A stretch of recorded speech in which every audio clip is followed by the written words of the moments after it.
Hello everyone. In this video we are going to learn about estimated and factual data sources.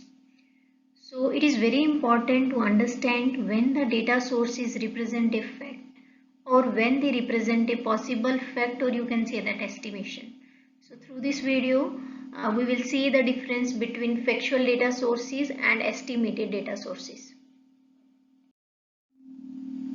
As we know that the data generated on social media network is generated through some data sources, and these data sources are nothing but some of the activity which are performed by a user.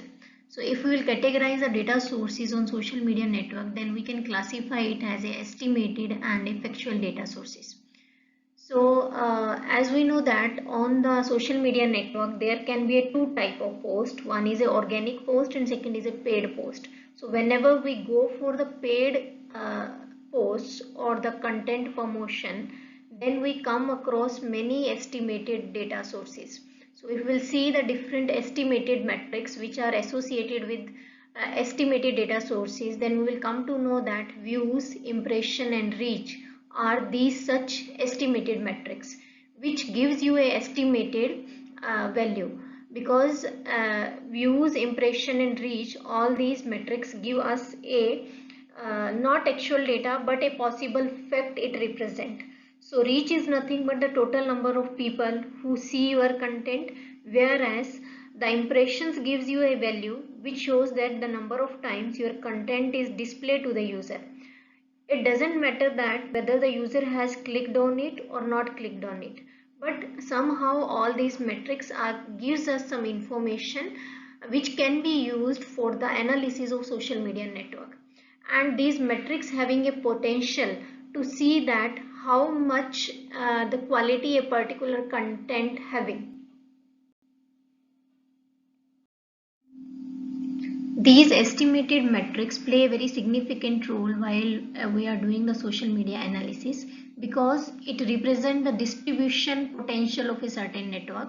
Also, it gives us the information about the quality of our content, and it also tells us how we should compose our content on social media network so that it can be navigated further into the network. So from all these point of view, these estimated data metrics are very important. Other than these estimated data sources, we can have a factual data sources.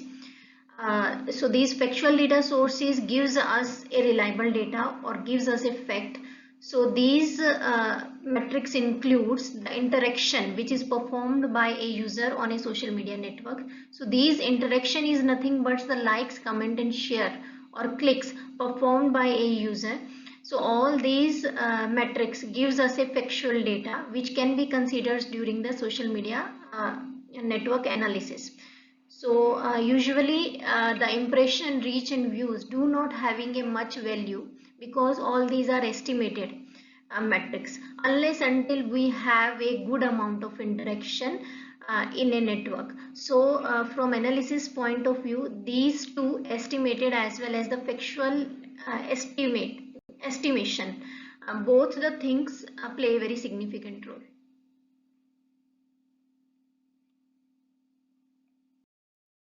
Now we'll see one example how these two metrics play a very important role during the analysis purpose.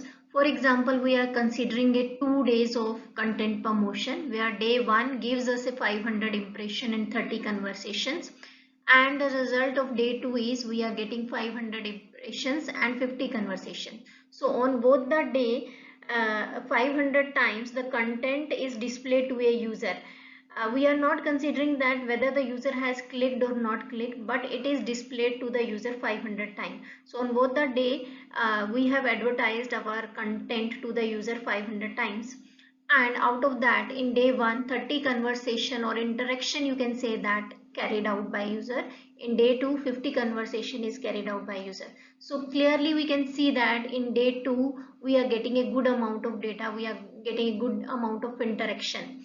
So neither the impression alone or nor the conversation alone will give you this such type of view over a particular social media network. So whenever we are going to do social media analysis, then we have to consider factual data as well as we have to to rely on somehow estimated data also.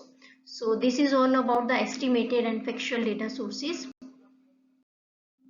If you want to go in detail about these two data sources, you can refer these books.